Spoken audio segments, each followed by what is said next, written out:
can't demand justice for your people.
Good morning, everybody, and welcome to the Bronze Reaper podcast. I'm your host, Rosalind Perkins, and we got a great show today. The Black Diaspora and White Supremacy is trying to erase history, Black history. Or, if you want, what's the real topic question? The dark secrets of Black Diaspora and White Supremacy is trying to erase Black history. The reason why I'm talking about this today is I just been observing. I've been observing the white supremacy, and I've been observing the black diaspora. The black diaspora has these type of words, and I like I said, I've been just noticing. And when I say black diaspora, I'm talking about immigrants to Pan Africans, to Africans, to Latinos, because they are Afro Latinos, to Mexicans, to even low key people from Israel. So I just have been observing, you know, no matter, I'm trying to say this in the most respectable way. Whenever we see black empowerment, it's seen as a white supremacy ideology or a white supremacist um, philosophy. And the only thing we're doing is praising our ancestors for all the great things that they have done for us and other people to come into this country. Just looking at stuff like this and just understanding the type of people that we have in this country, I don't give two. It makes you not care, and I'm gonna be personally honest. It makes you not care what happened to these people. Like I have seen the video with the chick on the bus who got beat the fuck up and got killed, or got stabbed or whatnot, whatever happened. But did we forget what happened and what Daniel Penny has done? And I'm talking about a person that works for Clubhouse app. This is why I have a hard time, and I was gonna use the Clubhouse app. I changed my mind totally when I found that out. We can we could we could censor all this other stuff that happens to other people, but when it comes to Black America, it's normal. We make it so normal. And when I say I'm using as Americans. It's easy to just disrespect us. It's easy to say what you say about us and not have no repercussions for it. What's going on, Kwame? Um, but you got to understand this. Because you have envy and hatred for a certain type of people, you don't have to blame other people. Oh, today's topic is Africans and Caribbean. No, you got to read Kwame. What else is no? You got to read. You got to read the dark secret. This is a dark secret of, and this is how a lot of people feel. Kwame, you feel that way. Like you can't even lie and not say that you don't feel that way about Black Americans. And the thing about it, that's a cultural thing. I'm gonna even say that that's a cultural thing. It has always been a cultural thing with your peoples. No matter how much Black Americans love and say, "Yo, we want these people to come with us. We want to work with these type of people. We want these people in our neighborhoods." These people will always have a nasty disdain for Black Americans. No matter what we do, no matter if there wasn't no foundational Black Americans. Let's say foundational Black Americans is out the window. You still hate Black Americans. You'll still have some nasty shit to say about Black Americans. Everybody does. No matter what culture you're from. White, Asian, Indian, fucking European. It doesn't matter. African. All that, oh, we brother shit. That's why I hate when people say, oh, brother, we, all this other stuff. I hate. It offends me. This is why I always tell people it offends me when you call me brother. Please don't do that. Because brothers like you will be the first ones to stab us in the back. Be the first one to say, see what black people do? Like, let's be personally honest. There has never been no unity or no coalition. It was always what black Americans can do for everybody else. How can black Americans save everybody? Then y'all come up with these fucking, these imaginary, oh yeah, we helped everybody. We helped y'all in 2002. Nigga, are you serious? Y'all haven't done any, and I'm going to be personally honest. Technically, y'all haven't done shit for black Americans. Not your country, not your peoples, not nobody. You might have sprinkles, but they haven't done anything. Let me tell you something. We could take all the help that all these immigrants has helped, and at the end of the day, we will still succeed. Your country might be in a worse position because of us, because everything that we have done, you can't benefit off of. Yes. You can't let's personally be honest. Let's say you cannot benefit off of the word or term black. How good will these immigrants be? Kwame, how good would you be if you can't benefit off the word black?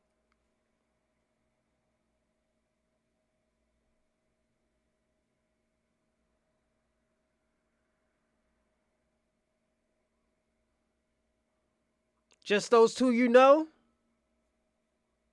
Marcus Garvey was a grifter. Stokely Carmichael's was a grifter. Marcus Garvey raised money and brought a raggedy ass boat to people and say, let's go to Africa. Them niggas sent that nigga on his way back to Jamaica. Then after that, y'all niggas turned on him. He already couldn't get it popping in Jamaica. He went back to Jamaica and tried to be the president. And y'all voted for a white man. Y'all voted for a white man more than y'all own people. All this type, oh, Marcus Garvey. Y'all niggas turned on Marcus Garvey. This is why I say your culture's a piece of shit. Y'all turn on your own people. Y'all turned on your fucking leaders. When that man needed y'all help, y'all turned on him. This is what y'all basically said. What have you done for me lately? And you turned on the nigga and told him, get the fuck out the country before we kill you. And the nigga died in UK. Stokely Carmichael. Niggas helped this nigga in America. He gripped it off he gripped it off of fucking civil rights. He gripped it off the Black Panthers. Then he went to fucking Pan-Africans. He died in Africa. He was a piece of shit. He didn't do shit. He was doing shit that everybody else was already doing.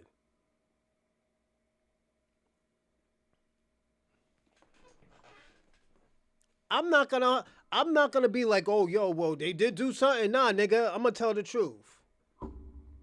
These are the dark secrets that y'all niggas need to know. Them niggas didn't really do anything. Did they do something? Yes, but it wasn't not really a lot that we couldn't do ourselves. Like, let's firstly be honest.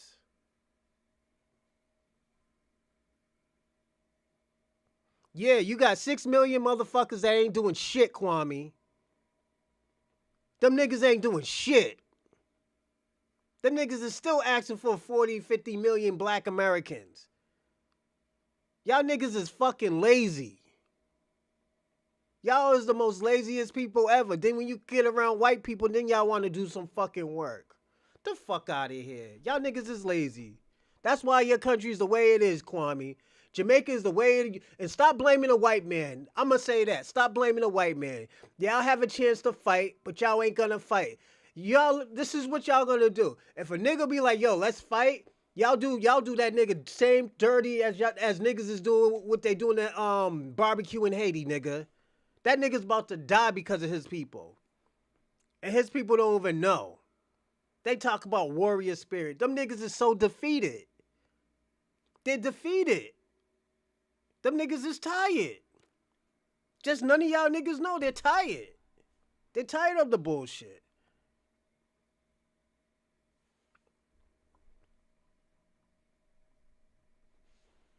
Niggas don't want to hear, oh yeah, Negroes this and all this. No, we don't want to hear none of that, Kwame. Stokely Carmichael fled like a coward as he is. He is a coward. Stokely Carmichael, I don't give a fuck if he changed his name to Kwame whatever. He's still a fucking coward. At least Marcus Garvey got kicked the fuck out. He got kicked out. At least I can say that. Then y'all ran him out of Jamaica. Your people ran him out of Jamaica and voted for the white man. And y'all have the audacity to blame the white man. Y'all niggas voted for him. The fuck out of here. And y'all got buck fucked by white people. What's the difference? You can keep on using that. Your people in Jamaica got butt fucked by Europeans. Then y'all have the audacity. Let me tell y'all this is how crazy y'all niggas is. Nope. Y'all niggas is crazy. Y'all talk about all this love and this and that, yada, yada, yada. But y'all the niggas, y'all the most savagest people. Y'all like Europeans. Y'all niggas is Europeans out here. And I'm sorry to kick in the back of Jamaicans, of the good Jamaicans, but this nigga Kwame is a fraud. Kwame always been a fraud. Pan-African this, Pan-African that. And look what this nigga just said. Oh, y'all niggas get chased by dogs. Nigga, fuck you and Pan-Africans. The fuck you doing in your country, Kwame? Instead of getting buck fucked. Niggas know you was getting fucked in Jamaica. That's why you had to run to America. That's why you don't like gay people. You was getting fucked. Let's personally be honest, Kwame. Tell them the real truth why you don't like boogery. Them niggas was taking turns on you in Jamaica. Them white men was taking turns on you. Be honest. Niggas ain't gonna judge you, Kwame. Pan-Africans didn't save shit. They can't even save their own fucking movement from fucking dying. All them niggas is just old school sellouts, nigga. That's all y'all niggas is.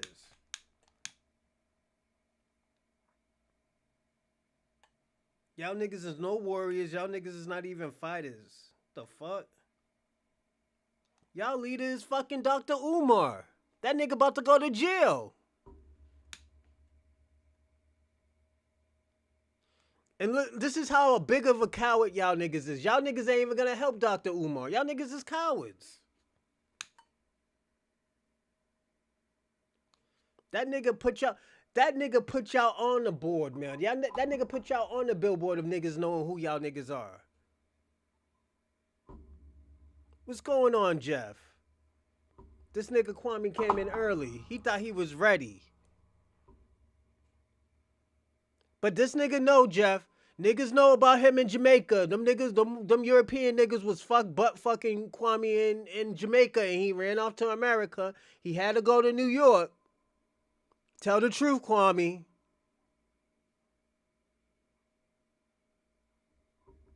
Yeah, I seen it. Like, I'm not surprised. It's just, this is the whole thing about, like, even if your kids is mixed, teaching your kids. You know? You got to teach your kids what the fuck is going on. This man talk about, oh yeah, Puerto Rican this, and he hasn't seen his father in almost 30, 40 years. It's like the same thing with niggas doing, it's like the same thing with niggas saying about Mike Tyson. Oh, Mike Tyson's father's Jamaican. That nigga ran away. He did what he doesn't. Them niggas did. Mike Tyson's father did what most niggas do in Jamaica: run from their responsibilities. All them niggas run from their responsibilities. That's why Jamaica has an orphanage. This is why niggas be running in the streets with no sneakers on. Because unfit parents, Jamaican parents, we don't want to hear, oh yeah, they be disciplined. No, nigga, y'all have the worst fucking kids, man. Your kids is fucking monsters out here. Let's personally be honest. Look at New York. New York is crazy. Yeah, because all y'all niggas is sellouts. Kwame, you're a sellout. You always have been a sellout. This is how niggas know you're a Democrat, my nigga. You're more Democrat than Pan-African. No, he couldn't speak Spanish. His mother looks so disappointed, man. I feel bad for his mother. His mother raised him. She could have been like any other raggedy ass motherfucking mother, and she raised him. And don't think I'm shitting on his father because his father died when he was 2. But come on, that shit is crazy. That shit is crazy. And he knows niggas is gonna kick his back in like, oh man, and my son is about to go play basketball. He's like, yo, I'm gonna put a target on my son. I'm being personally honest. He just put a target on his own son. That's why I say, you see how immigrants is? They don't give a fuck about their kids. Most of them niggas don't give a fuck about their kids. Look at Africa.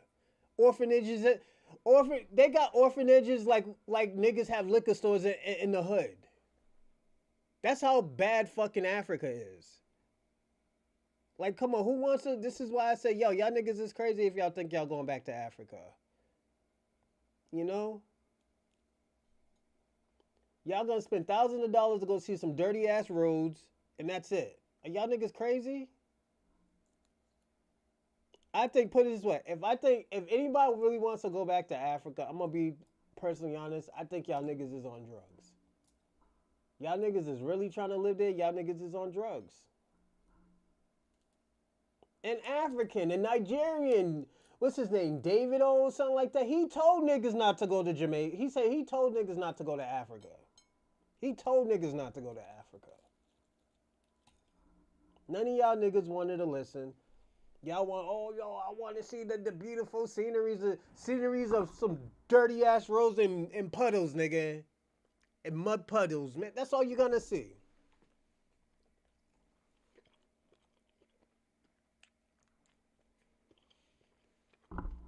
You can't get kicked out of lineage. It's just, we know his disdain that he has for his own culture. That's it. He's like a Jesse Lee Peterson, like. Shout out to him. He does deserve to be in the Hall of Fame, but I'm not going to kick in his back for his own decisions. Just don't try to run back when niggas see that brown skin talk about, oh yeah, we people, what you be doing, Kwame? We people, we the same person. Y'all ain't no different from the Ku Klux Klan, my nigga. Y'all both hate black people.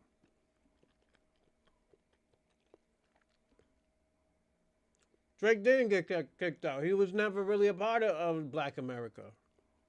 He don't know the culture. He was raised as a Jewish kid. He had a fucking bar mitzvah. What do you mean? The nigga had a bar mitzvah. The fuck? How many black kids you know who has a bar mitzvah who's not a fucking Hebrew Israelite? Here we go. Y'all just want to claim everybody because you know what? This is what I'm talking about. This is why we're having this conversation today. We have to have this conversation. The reason why we have to have a conversation, because I just started seeing things within immigrants and the white supremacists. They are no different. They are working together. Kwame is working with the white supremacists. Kwame is working with racist white people. Look at the shit that he put. Look at all the misinformation he puts. And he knows it's misinformation. He plays to, oh, so what do you mean? Like, nigga, you know what I mean, nigga? Like, what type of shit are you on, Kwame? You high? This is why I said Kwame does cocaine and has a white wife, man. He got a white woman. Don't believe that, oh yeah, that snow bun, was it chocolate bunnies? Nah, nigga, you don't like black women, nigga. You'll be the first one to shit on a black woman. Get the fuck out of here, Kwame. You sound crazy. I'm just being personally honest. You know, you for a person who loves black Americans, you shit on black people. Yeah. Because his family probably migrated from the South when it was, when they were getting out of slavery. They probably went to the South. And probably have native roots, native black roots. You know? But The Rock always wanted to be white. That's the thing. The Rock is a coon. And I'll say that. I'll tell him that. Like, yo, nigga, you's a coon.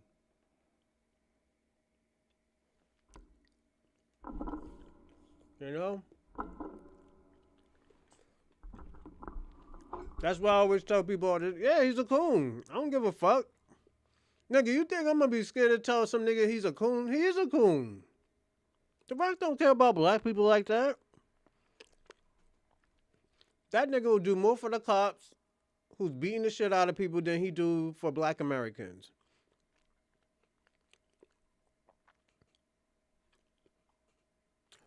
Ain't Nova Scotia in Canada?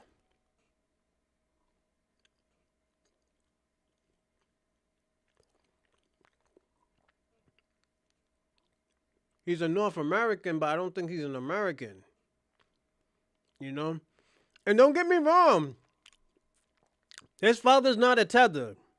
His father did a lot for black America. Sports-wise, yes. Him and Tony Atlas. The Soul Man. Yeah, I know who his father, Rocky Johnson's the Soul Man. I know. It's, like I said, he has done a lot for black America, but at the end of the day, he has no roots in America. He has it in Canada, absolutely, and I'm not going to say, oh, yo, you know, yada, yada, yada. It's just, all right, put it this way. Jeff, I got something. Where is Rocky Johnson's Soul Man's father from? You know? Like, that's why I say it's weird, because you got to also look at it. Canada is mostly, Caribbeans, niggas who fled their country. You know, the non-existent warriors. You know, warriors don't have no warrior blood. They just fucking fled. They didn't try to help their country. Still don't help their country. All they do is go back to their country and stun off. Don't build no water wells. Don't do nothing for their culture. Nothing. Why the fuck a black American who has some money has to do that when they come to these fucking countries? Like, why do these people do that? This is why I told my boy, he's from Uganda. I was like, yo, you can't just go out here making real estate and stuff like that. I was like, yo, you got to go here and actually really make a difference in your country.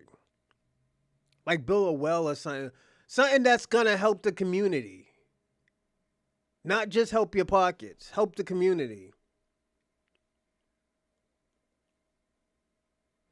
See, there we go. Kwame right there. He works with the white supremacists.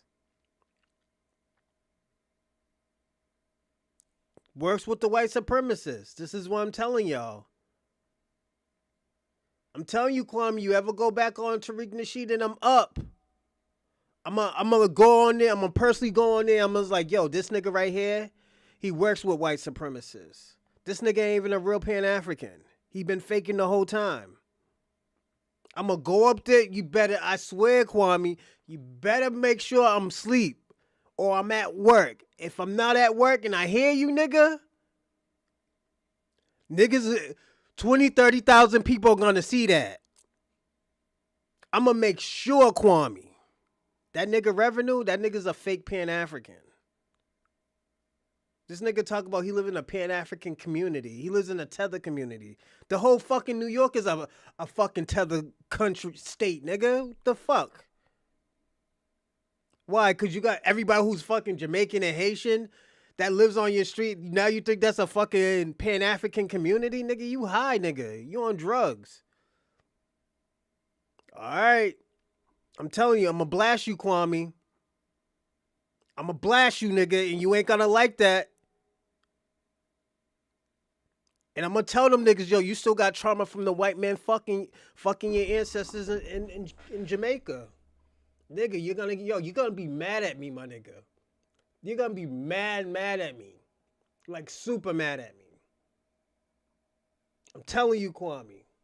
I'm on some shit today, so don't mind me. I'm just on some shit. That's why I told you, Kwame. I'm like, yo, y'all niggas, y'all been wilding out.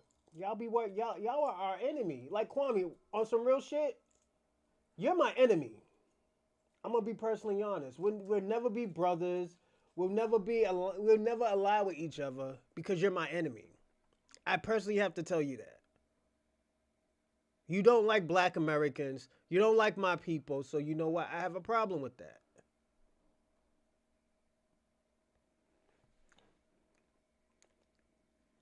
Listen, stop calling me your brother, man. That offends me. That shit offends me. Especially from an immigrant. Right, you call me a nigga than you call me a brother. I'm being personally honest.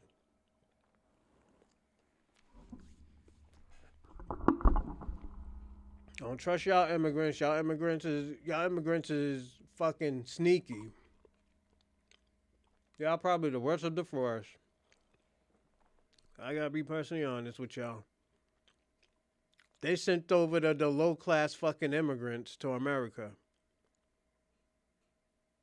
Yeah, you're my enemy. No. You're my enemy. You can make as much curry goat plates you want, my nigga. You my enemy. Y'all niggas is thieves. Y'all untrustworthy, and y'all niggas is cowards. Y'all niggas is cowards.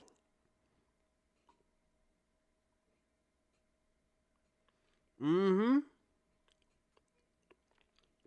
You're a coward, Kwame. I gotta be honest, you're a coward. You and Shabakas are cowards. No, that's not true, Kwame. There was not that many of y'all niggas. Y'all came over here like roaches, nigga. I'm gonna be personally honest. You destroyed New York. New York had a culture in the 1930s. Y'all came over here and destroyed it. And we knew y'all wasn't the same because y'all niggas wore flip-flops. Yup, flip-flops and dirty jean shorts. Oh yeah, all y'all niggas is cowards. But y'all got buck fucked. That's crazy. Y'all got what are you talking about? You wasn't sharecropper. Y'all niggas picking up fucking what's the bullshit that y'all niggas was doing? What is England known for? Or was it the Spaniards? Yeah, they definitely destroyed New York. Sugarcane. Y'all niggas was picking sugarcane. What are you talking about? Then you don't forget your black maroons, your Jamaican maroons fucking turned on y'all niggas. Yep, they was picking sugar canes. How you talking about you're not a sharecropper? This is just the stupidity of fucking Pan-Africanism. Pan-Africanism is a piece of shit. This is what I'm telling you.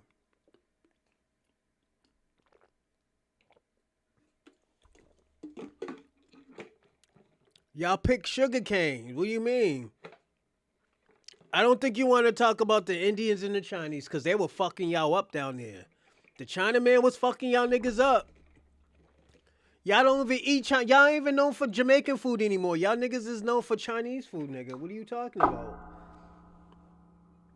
Y'all niggas is known for Chinese food and Indian food in Jamaica. Y'all niggas is not known for Jamaican food anymore. I'm just being personally honest. No. The black maroons stopped being slaves. You're not a black maroon. You're not a Jamaican maroon, Kwame. You sold your own peoples out to be slave catchers. Don't forget. Again, this is why I say y'all niggas is very untrustworthy. Y'all are cowards. Y'all didn't want to fight. Y'all love the white man. This is what I'm talking about. Kwame, you were a slave. You didn't get your independence until the 1960s, my man. What are you talking about? Y'all niggas was still getting fucked in the 1960s. Them niggas just stopped fucking y'all niggas.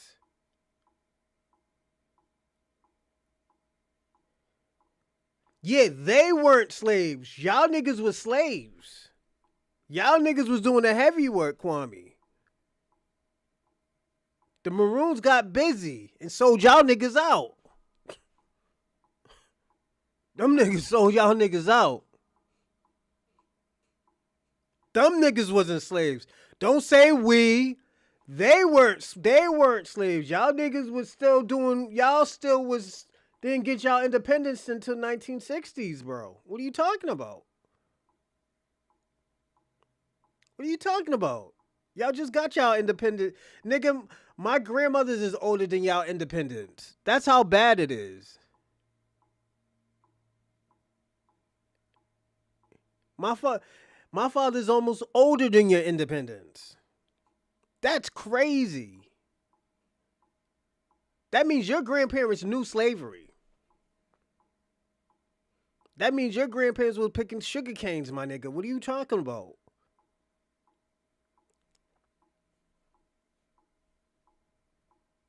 Nigga, you had to flee. Your family had to flee. They're not warriors. Your family's not warriors. Your peoples are not warriors. But I wasn't picking no sugar cane, I'll tell you that.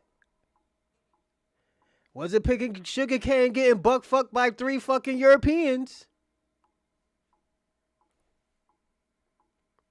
Y'all niggas was getting buck fucked and getting fucked by They didn't even want the women. They wanted the guys. So what you think they did to your ancestors? And that was on a daily basis. That was Epstein Island before Epstein Island. Kwame, Jamaica was Epstein Island before Epstein Island. Your ancestors was getting butt fucked by 3 Europeans while your great-grandparents, your great-grandmothers watched. While your great-uncles watched. You talking about dogs and sharecropping, but y'all was getting violated. They were pooping on y'all niggas' mouth. They were doing horrendous stuff to you. Niggas was fighting in America. Niggas was getting busy in America. Niggas was blowing up cars, fucking buildings. Niggas was running up in city halls with guns, nigga. Are you serious, Kwame? Spit?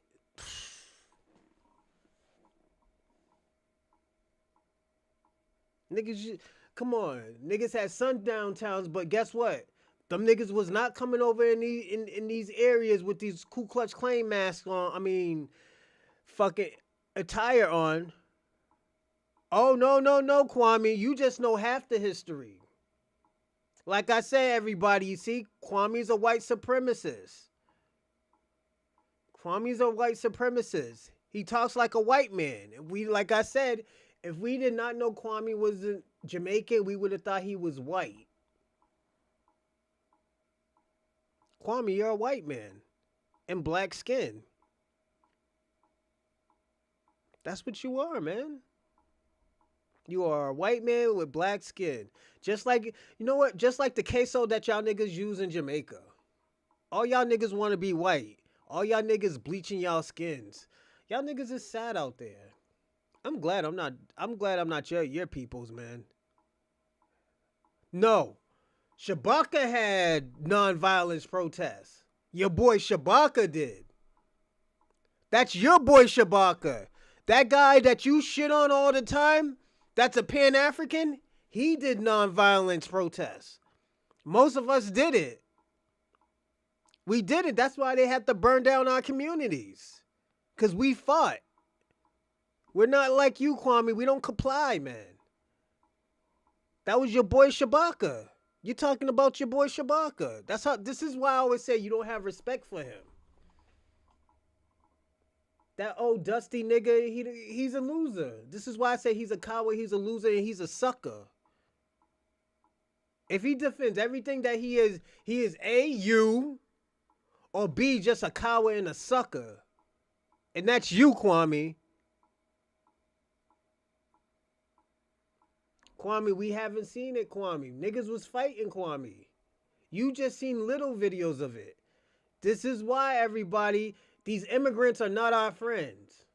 They could say, oh yeah, we brothers and all this. No, we're not. We the same people? No, we're not. I'm showing you personally that we're not the same people. I'm personally showing you that we're not the same people. He's not the same. He is not the same. This is what I'm talking about, everybody. This nigga is not the same of us. This nigga is a coward. Kwame and his people are cowards. This is why I feel bad for the good Jamaicans, the good Africans.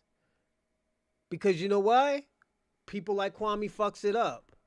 Kwame's not no soldier. Kwame's gonna, if anything pops off in America, Kwame's running. He's running back to Jamaica. He's not a fighter. He's not a fighter. Look at him. He's still talking about dogs. This is why I showed y'all that video on his people when they were getting fucked. When they looked at it as a... Hold on, everyone. Give me 1 second. Yeah, here we go. Yeah. We already knew this about Kwame's country. Kwame's a Pan-African. All them niggas is CIAs and Pan-Africans. All them niggas did us dirty. Pan-Africa is a piece of shit. It's a shithole. They're not building anything. They're all hustlers. They're con artists. Kwame's a con artist. Kwame's always been a con artist. He's no good to nobody. Kwame is no good to nobody.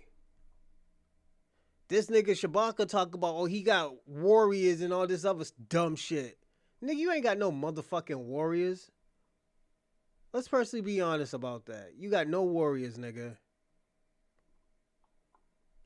Give me a second, everyone. I gotta do one thing real fast. Let's see. Give me a second, everybody. I'm almost done. Damn, that's a big bitch.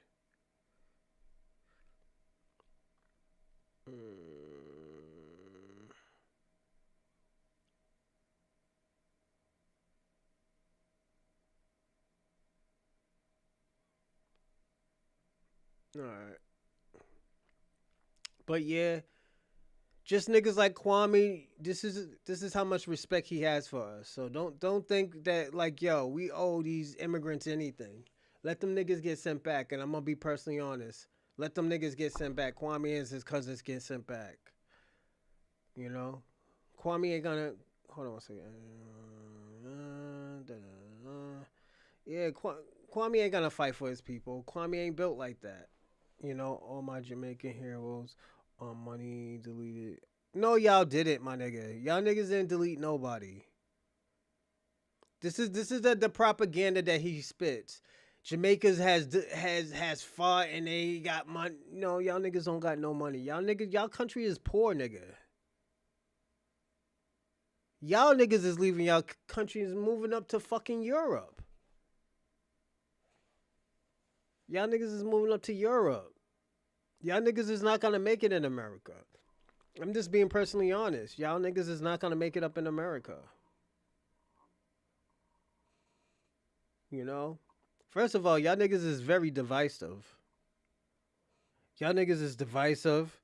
Y'all don't like black people. Y'all bleach y'all skin. Y'all always put yourself in the same area with white people. Y'all niggas, come on. Y'all sell nigga, y'all be selling y'all pussy to white men. What, you think I know that about Jamaicans? Yeah, I know Jamaicans and Africans do that. First white man they see, they're gonna get pregnant by. Who don't even know? Kwame might be half white. We don't know. Kwame might be a little mulatto baby, you know? Let's personally be honest about that. Like, that nigga's probably a mulatto baby and stuff like that, talking shit about black people and white. Oh, no, you ain't Neanderthal. Shut the fuck up, Kwame. You're half white yourself. You a fucking little Bob Marley running around here, nigga. Let's personally be honest. Kwame, there was more shit happening than just the civil rights. This is how stupid this nigga is. This nigga is a retard, you know. This nigga talk about, hey, those are your civil rights. Nigga, you all these white talking points, my nigga. You're a white boy. You want to be white boy. Nigga, I'm telling you, nigga, you better not come up here, bro. I'm telling you, better not go. Yo, you better hope I'm at work or I'm asleep, Kwame. I'm letting you know. I'm letting you know. I'm going to hop on it. I'm like, yo, put me on real fast. Yeah. You're going to be mad at me, Kwame. I'm telling you, you're going to be fucking mad at me. Niggas is going to be mad at me. Y'all going to have to go tell my manager, was it Task Force of Reparations, like, yo, this nigga, yo, he's a radical. A nigga, yo, he's too much. This nigga's against everybody. And you're like, yeah, that nigga be on that shit. Then they're gonna be like, yo, let's make this nigga the face. Kwame, you're not ready, bro. All that chasing dogs. Nigga, you said that shit on Tariq Nasheed radio. This is why I say you got white talking points and you getting paid by Democrats.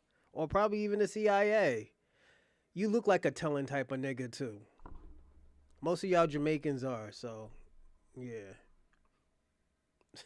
Most of y'all niggas look like a telling type of people, you know. It was the black men. I'm Jamaican. See my hat? I got a Bob Marley hat. Y'all niggas is crazy. But I'm gonna give y'all some of my reasons why I wrote some quick stuff. I wrote some stuff down that's quick and fast. The reason why I think the Black Diaspora and the White Supremacy is trying to erase or revive Black history is because people are gonna figure out foundational Black America is taking back everything in Black history. Like, no, y'all didn't do this, y'all doing that. And we're starting to figure out that these people are fucking lazy.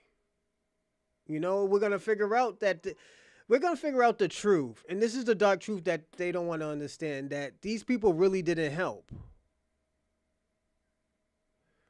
Nah, Jeff, it ain't even worth it. Kwame's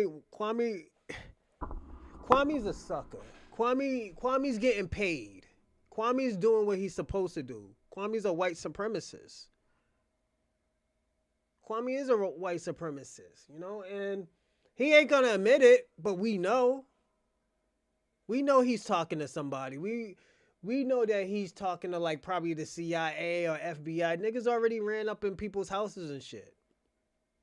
I already got the nasty fucking emails and stuff like that by these white supremacists, these CIA, all that shit. I put my email for that shit.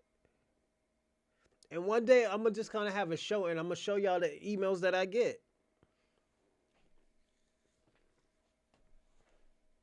But nigga, I ain't mad about that. It comes with the territory, you know. No, Jamaica. No, Kwame is a half breed. Kwame is a British. He's British Jamaican. He's white and Jamaican. That nigga's daddy's white. I'm telling you.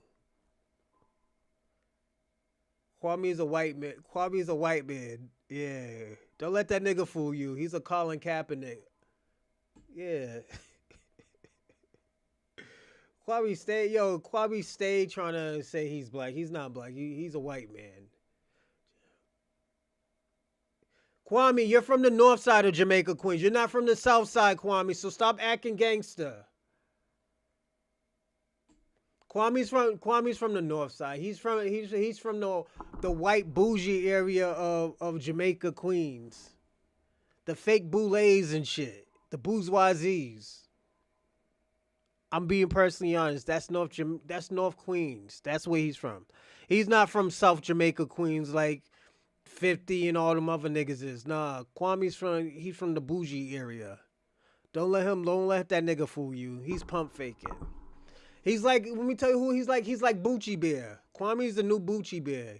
He's pump faking niggas. I'm being personally honest. You know? Kwame ain't really about that life like that. Kwame don't be busting guns and stuff like that. That nigga won't even bust a grape. I'm being personally honest. Watch. He don't let that nigga, and Jeff, don't let that nigga talk crazy to you. So if you want to talk crazy, don't let that nigga, yeah, definitely talk crazy. Kwame, you ain't gonna do anything. Stop it. Stop it, Kwame. Stop it. No. You're not gonna do nothing, Kwame. That nigga Kwame. But yeah, Kwame, you are a sucker. I'm gonna tell you that. You are a sucker. You are. You ain't about that life, Kwame. Don't put yourself, Kwame.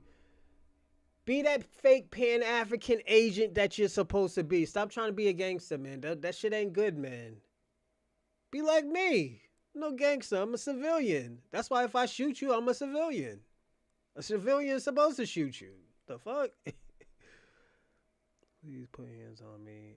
I'm in New York until next week, and I'll be in Atlanta. Uh-oh. You know what, Kwame going down to Atlanta to go? Oh, shit. Yo, Kwame's going to get that Bucci action in Atlanta. Yo, Kwame, you're nasty, nigga. I knew you was like that, Kwame. Yo, then he's going for the transgenders in Miami. This nigga, yo, Kwame is weird, nigga. Yo. Oh, shit. Yeah, I'm definitely going to roast you, Kwame. Don't let me go. Yo, I'm like, yo, ask that nigga why he's going to Atlanta for. Yo. Kwame. No, yo.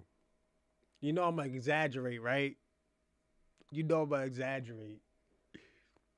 I'm telling you, Kwame, don't go on Tariq Nasheed's radio. Don't. I'm telling you. I'm begging you not to go. Because if you go, yeah, I'm going to light you up, nigga. Oh, my God. You go to Miami and Atlanta? Was you the person that was just talking about, yo, niggas got high HIV rates out there? Kwame, what would you doing in Atlanta? Kwame, what would you doing in Atlanta, my nigga? Yeah. Yeah. Yo, this nigga is a rainbow Pan-African. Oh shit. You are. I'm looking at, yeah. We know what you doing in Atlanta, nigga. You want to see the video? Nah, I'm all right. We don't know if those is niggas. I'm good. Them niggas got that Dr. Miami, nigga. I'm good, Kwame. That nigga out there messing around with Bucci Cat out there. Yo, Kwame. Don't do it, Kwame.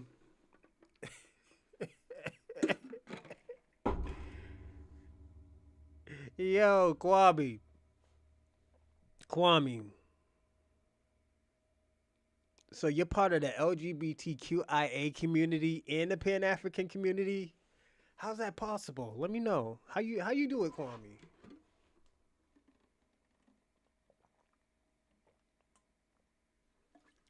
And that FYI, you set your own self up for that, Kwame. I'm sorry, but you did.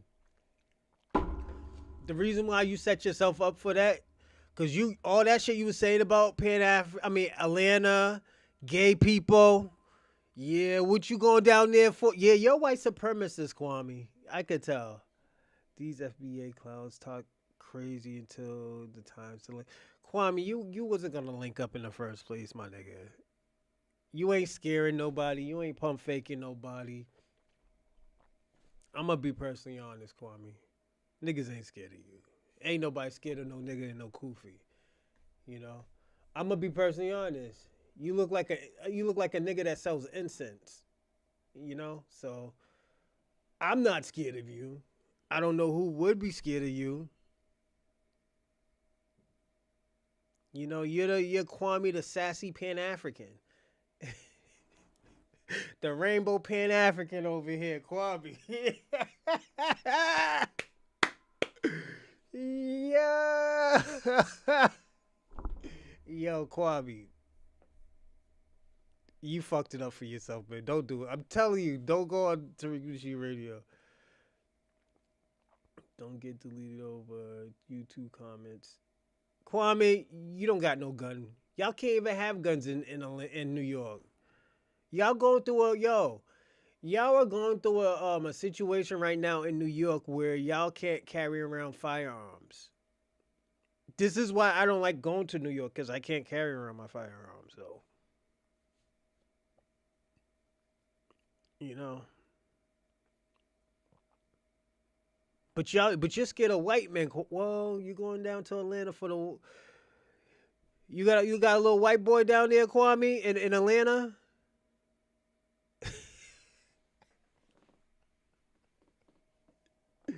This nigga Kwame out here getting Bucci Cat.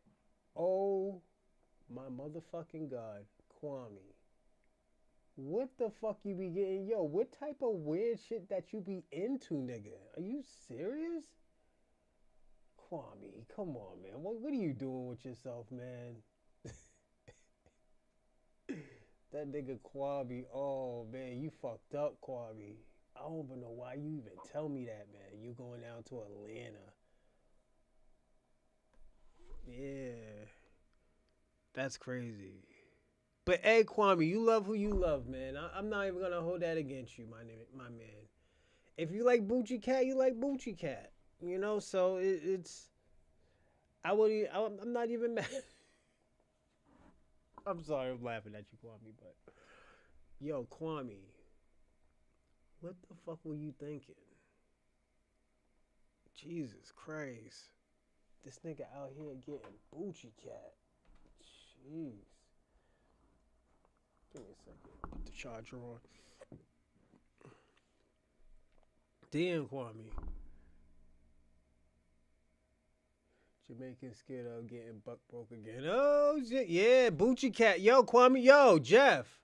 That nigga Kwame's going down to Jamaica, then to Miami. He's going for... he's going to get some Bucci Cat in Jamaica. I mean, he's in Atlanta. Then some trans coochie in Miami. My man's tricking. Oh, shit, Kwame. That nigga is tricking on Bucci Cat right now. Damn, Kwame. What the fuck would you... I knew y'all Pan Africans and y'all Jamaicans, y'all like that type of nasty shit, man. You know, like I said, you like what you like, Kwame. I can't judge you fully on that, man, because you know you're an enemy. Now I know why you're an enemy. You don't like guys, man. You don't like black men. You know, you're not a black man. That nigga Kwame, yo, that's crazy. Yo, Kwame, I'm telling you, I'm letting you know. I'm letting you know. Don't go on. I'm telling you, just wait until I'm asleep before you going on the Tariq Nasheed radio, because I'm gonna call and I'm gonna say like, yo, this nigga's in Atlanta getting some Bucci cat. Yo, Kwame. Yo, Kwame, what the fuck were you thinking, man? This nigga Kwame, man, he's out here wilding. Yo. Oh yeah, shout out for the new subscribers, man. Them subscribers is going up every day. We at 283 right now. You know, again, salute to y'all, but you know, damn Kwame, we gotta get back to this Kwame shit, man. This nigga out here getting Bucci cat. Fuck Kwame. That nigga's delivered now. This nigga Kwame, yo.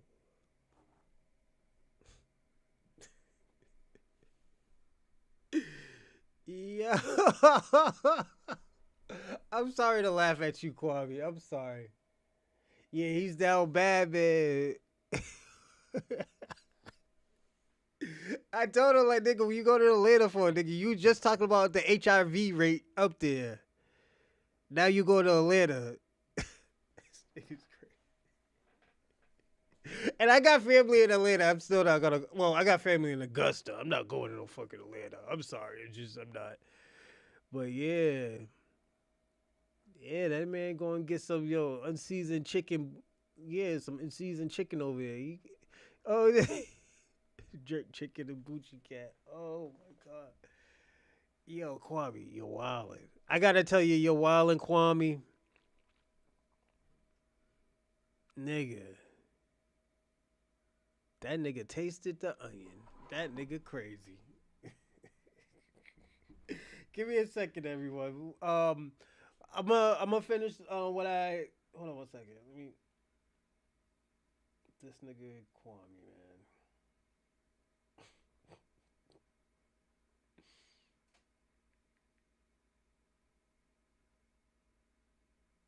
man. All right. So let me finish what I was saying. The other reason why was, damn Kwame, you took us off context. White supremacy cannot send immigrants to I mean, if they're gonna, if white supremacy wants to erase black history, what they've been doing is sending immigrants, black immigrants mostly, even Afro Latina immigrants and Latino or Latina immigrants, to disrupt what the black community has been going on. I mean, been doing, or sometimes even send people who are multi mixed. That's what happens. The reason why immigrants or the black diaspora wants to revive black American history is because foundational black Americans created half inventions and universal inventions in America and in the world. So that who wouldn't want to be known for that culturally? That's a culturally big improvement, progress, achievements. But with immigrants, they want to add on they want to add on with the stamp of black Americans as like they did it. This is why we go through the things where they say like, oh yeah, Mike Tyson, he's Jamaican because of his father, but his father wasn't there, so his mother did the best that she could do. Or we do the Aaliyah shit. Oh yeah, she's black and Caribbean. Some Beyonce's black and Caribbean and all this other stuff. When people say Creole, man, doesn't mean Haitian. You know how many different types of Creoles different type of Creole languages, Creole culture that people have, and I'm talking about different Creole culture. There's Haitian Creole, there's Gullah Geechee culture, Goulet culture. What else? Louisiana Creole. You know, it just y'all gotta understand. Like even with Jamaica, curry came from India, but we still got to give the curry goat credit to Jamaica. We could have been like, oh, yo, that's Indian food. Jamaican niggas is serving Indian food with the curry goat and stuff. You know? They learned that shit from India. We could be on some shit like that, but we was like, no. Jamaica perfected it. You know? Like, I always tell people all the time, black people ain't fucking haters. We don't need to hate on nobody. Like, yo, you got to understand. We salute everybody with different culture. You know, we were even saluting like heavy metalists and stuff until we found out, yo, it was created by black people. Rock and roll created by black people. Blues created by black people. Punk music created by black people. You know? Excuse me. But yeah, he said his favorite thing is jerk chicken, Gucci cat.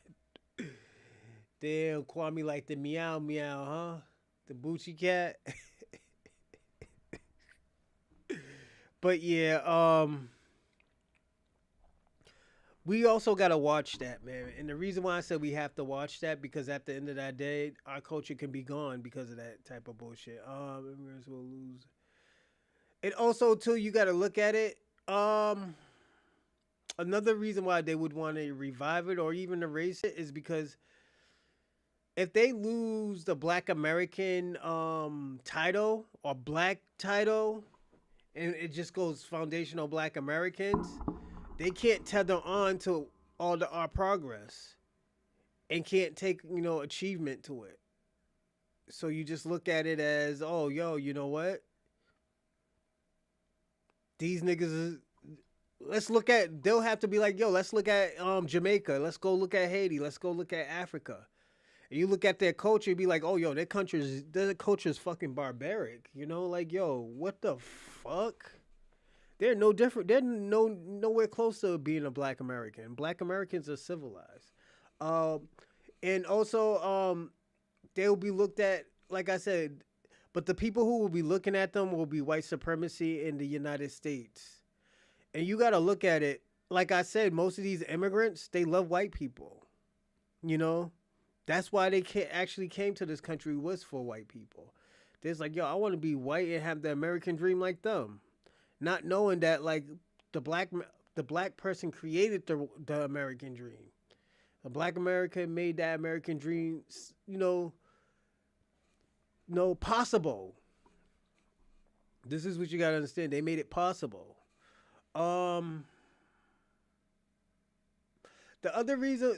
reason why that the white supremacists wants to erase hip hop is because foundational Black Americans' history will be looked at as a superior culture or a superior influence.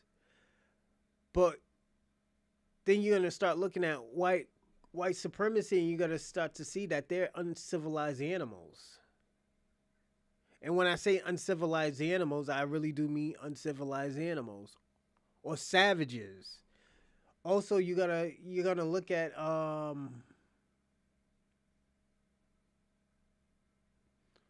you're gonna start looking at, even, let's put it this way. Let's say white supremacy does have a culture. We'll be looking at their culture as demonic and vicious animals. Like I said, that these people are vicious. These white supremacists are vicious. This is why when we look at Kwame, we'll be like, yo, this is the type of people he is. This is the people he wants to be around, you know? And the other one was white supremacy will learn. I mean, also, if they do revise history, they can't erase that all the evil stuff that white culture has caused. Like, they really haven't created anything. Anything that can kill, destroy, or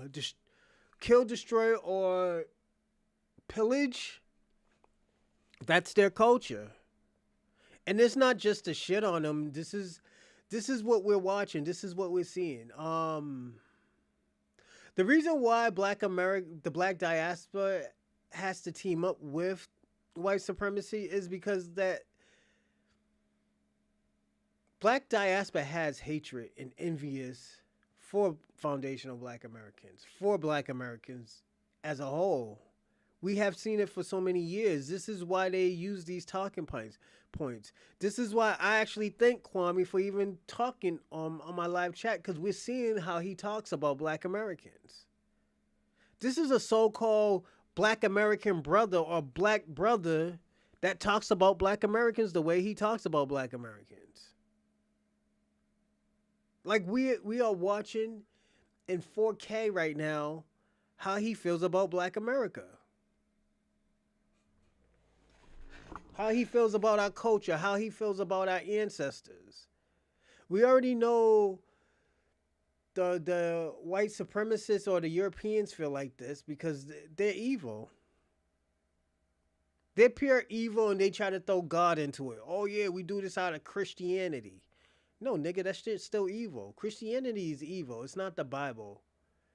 You know? Most of these people kill people out of God. I mean, for God, as they always say, you know? But,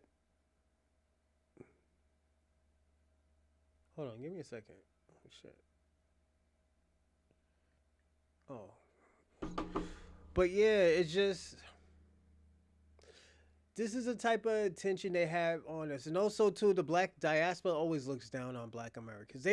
We helped them get to this country and they still look down on us. We got them resources and they still look down on us. We got them money. We got them a way to make money and they still look down on us. You know, and like I said, some of these people are just defeated people. Their whole culture is defeated, you know?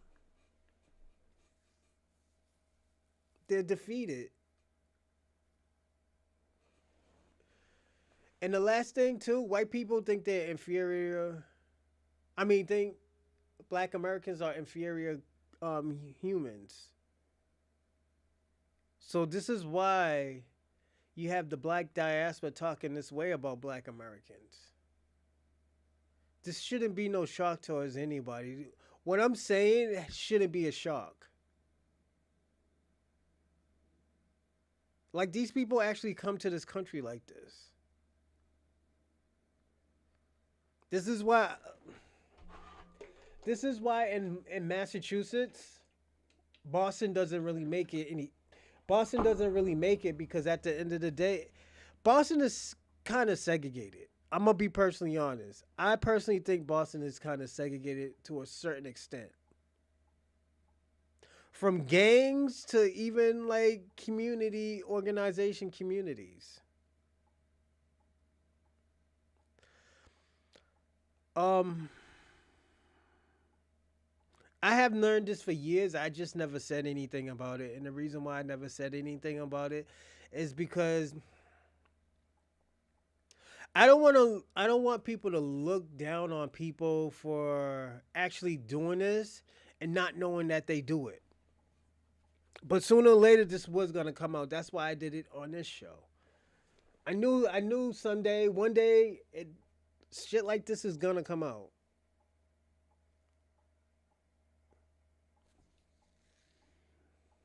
Is it? Give me a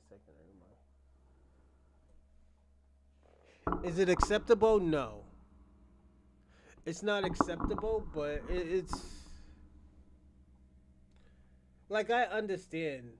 They're tribalistic people, you know? Most of these people are and the thing about it, I even think sometimes these Africans don't know that. Sometimes these Latinos and these Caribbeans don't even know that they're tribalistic, you know? And I'm just being personally honest on it. Hold on, exposes single mother lesson on. Yeah, it's just like I knew this isn't nothing that you should not know, especially if you live in Boston. You know. Then also too, when these white supremacists come into Boston, you already know that it's not for nothing good. These people who are liberals and stuff like that, they have a way of looking at us too. You know, so we can't act, like I said, we can't act like, that these people don't do this. That these people think great about us. They have never thought great about us. They always felt they always felt like they're entitled to what we had. You know, that's why I personally try to stay away from most of them. I love their women. Their women are nice, got good coochie and everything and stuff like that. But just uniting and like, oh yeah, we're correlation. Like, we got a little coalition going on for the immigrants and stuff. We want to help them. Nah, tell those white liberals to help you. You know, it's just.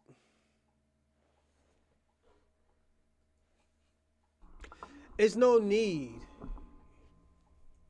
Hold on.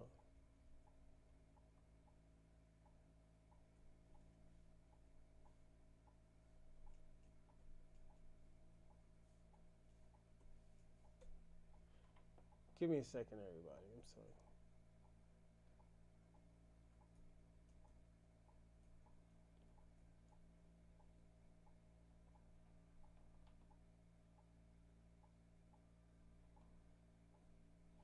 Mm.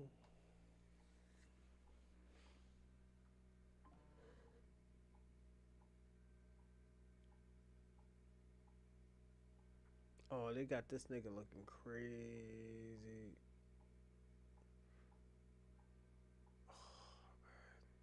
Come on, my cat. What are you doing?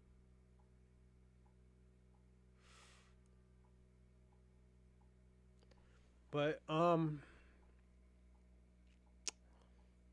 I do want to say this before we do start.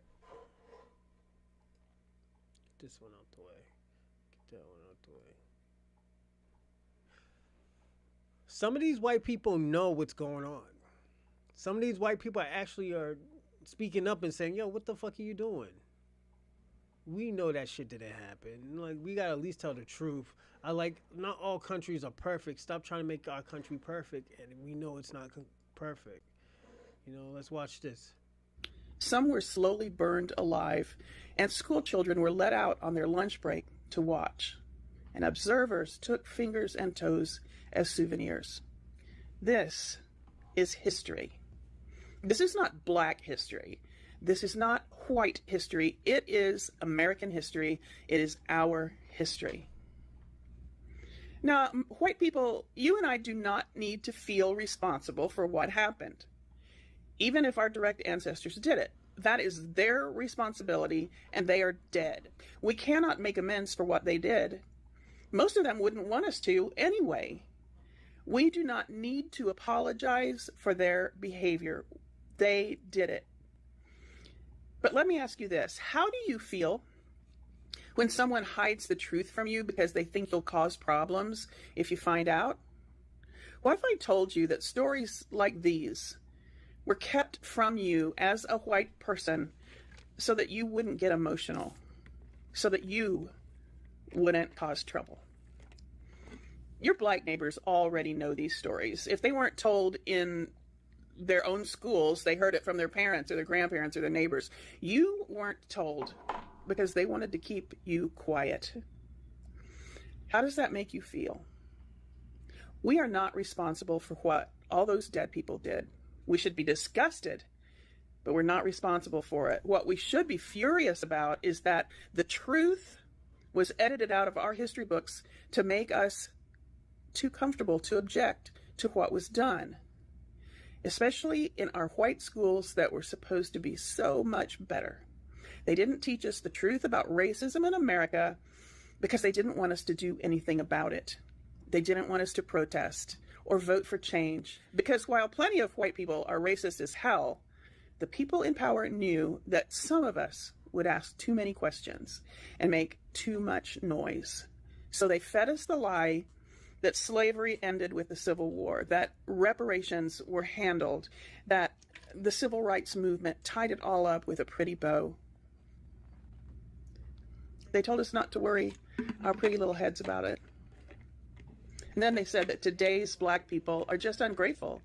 Look at all this great country has given them, and this is how they repay us?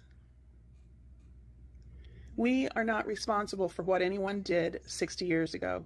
But America, we are responsible for making sure everyone knows what the fuck they did. We are responsible for telling the truth.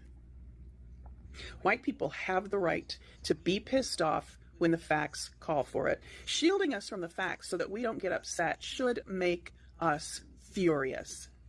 White people are finally admitting this, that the ugly truth of their history, they have been taught for so long, because their history deep down has been founded on top of a lot of lies, on top of black struggle, on top of black pain, on top of slavery, colonization, and etc., etc. But right now, it can't be hidden anymore. Even white people themselves, they are accepting this, and I'm so happy my white brothers and sisters are coming out and talking about this out loudly and clearly. I'll say this: from the village of Ghana, Kenya, all the way to the States, from Soweto to Detroit, I salute you all. And I see you struggle, I see your strength, I see your beauty, and thank you so much for being here today. Today's message is a little bit serious, it's historical, it's emotional, and some white people, as I just have said, are finally doing something that we thought we will never see. They are admitting their history was built on lies, pains, blood, and all that. You know that. So, today I'm going to speak. What's going on, E-Will? Salute. With the ancestors, or us. We are going to speak with the ancestors today. Be ready, because we are going to walk through the blood-soaked chapters of history. And So I'm gonna catch you up, E-Will. So what has been happening was Kwame came over here talking shit, and I told people all the time. Hold on, give me a second. I'm trying to figure out a perfect.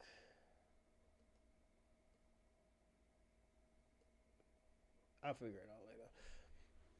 But I was telling people that Kwame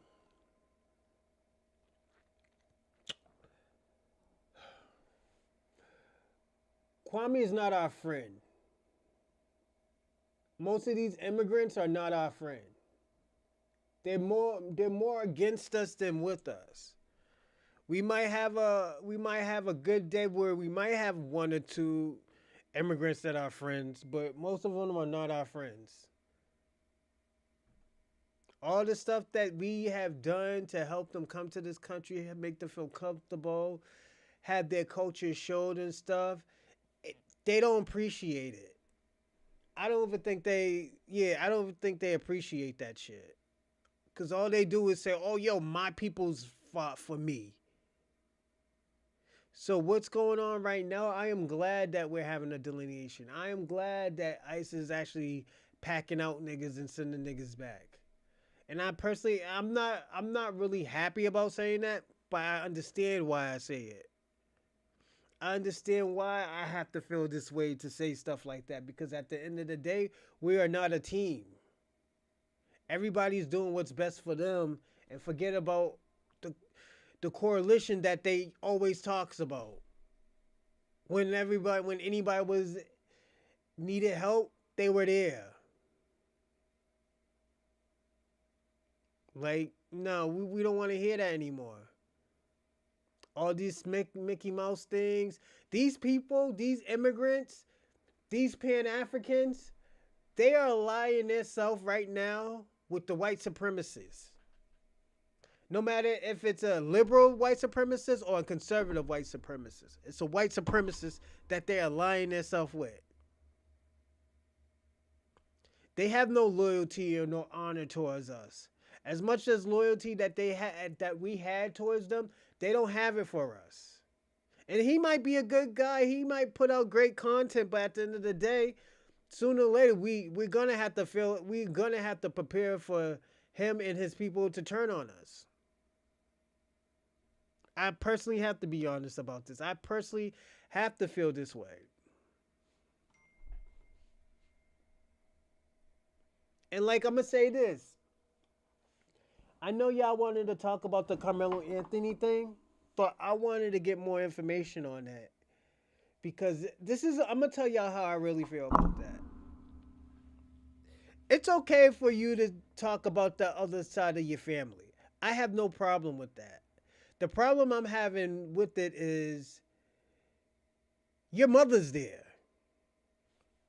Your mother's a black American. Your mother went through crazy shit. Your father died when he was 2 years old, so somebody had to step in and raise you. How the fuck you not talking about your mother, the one who raised you? The one you was there, the one when you cried, she said, "You got this, baby." The one you argue with because y'all have a disagreement. And at the end of the day, it's still all worked out.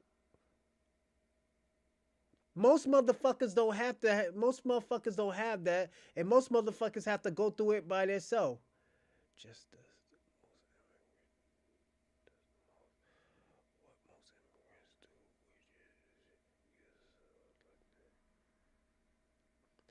facts. And you know what we have to stop doing? And I'm talking about as everybody. We got to stop explaining the shit that they already know. Like, nigga, you know what I'm talking about. Why are you playing crazy?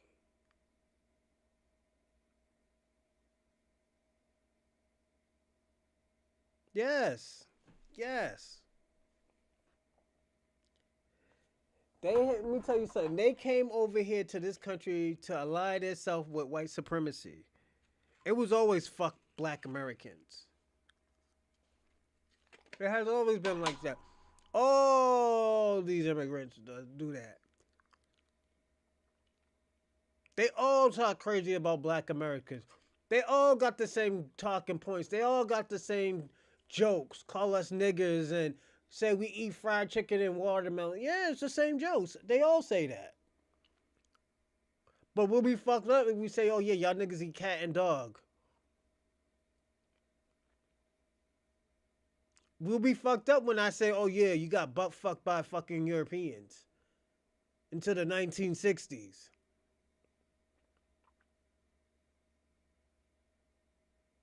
It'll be all fucked up when I say, "Oh, y'all niggas in love. Y'all eat monkey brains in the two bedroom mud hut." Niggas will look at me crazy like, "Yo, you going too far." Am I?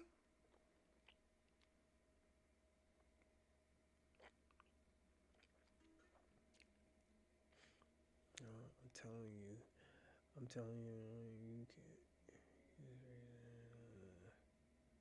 Facts. That's why I'm kicking them. Yo, this is why right now I'm taking a new leave. And I'm not trying to look for no unity.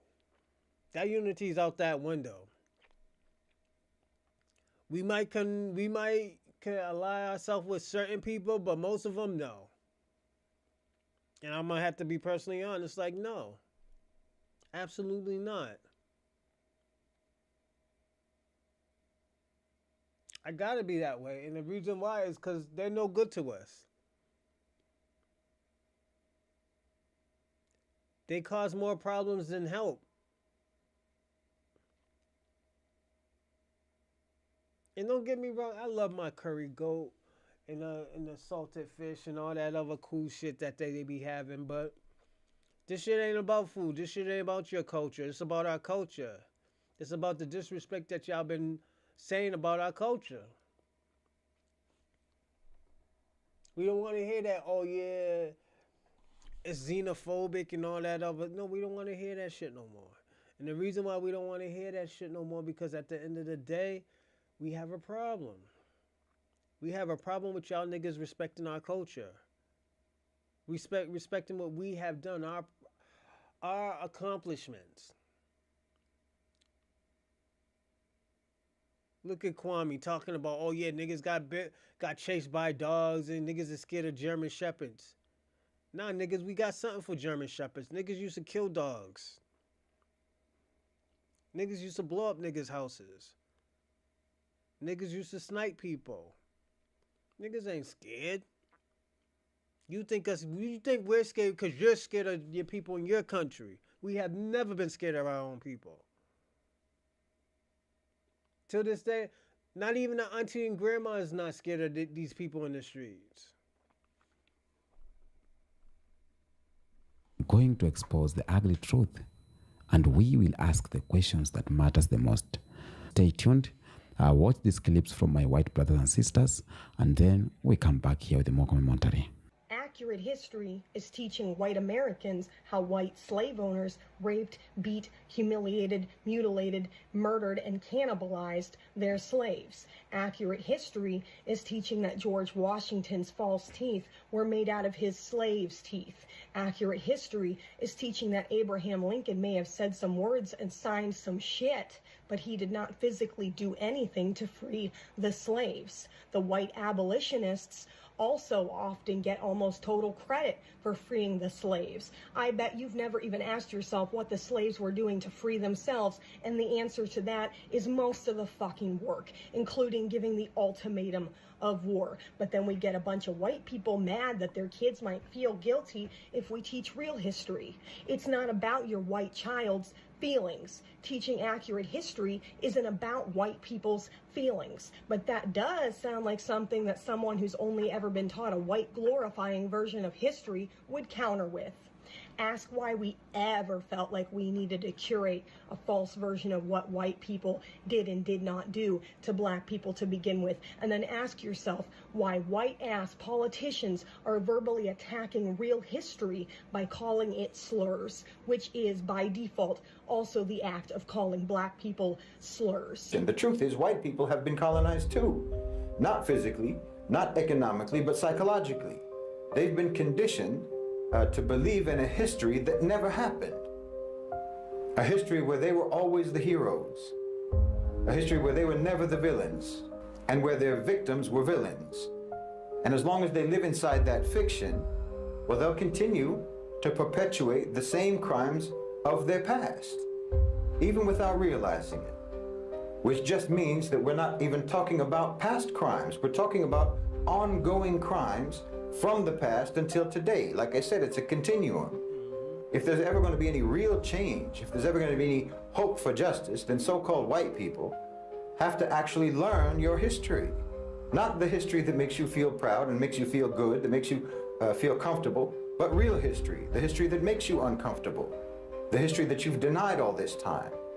And only when white people know their real history, really know it, then maybe they can begin to take the first steps towards repairing the damage that that history caused. My name's Kylie, and I'm obviously white. I grew up in a conservative white family, and I know there's been a lot of discourse about whether white people should talk about racism, and here's my argument for why I think that not only should we, but we have to. A lot of racism in white families occurs behind closed doors. I've been over at friends' parents' places and heard them say some pretty obscene things about people of color, assuming that I am on their side simply because I am white. Obviously, this makes for some awkward conversations when I do call them out, but point being, the depths of the racism and the darkness that seeps in deeply into these families can only, in my opinion, truly be exposed by other white people, because they will never be their full racist selves around anyone who is not white. They like to save face publicly and say that they're not racist, but then again,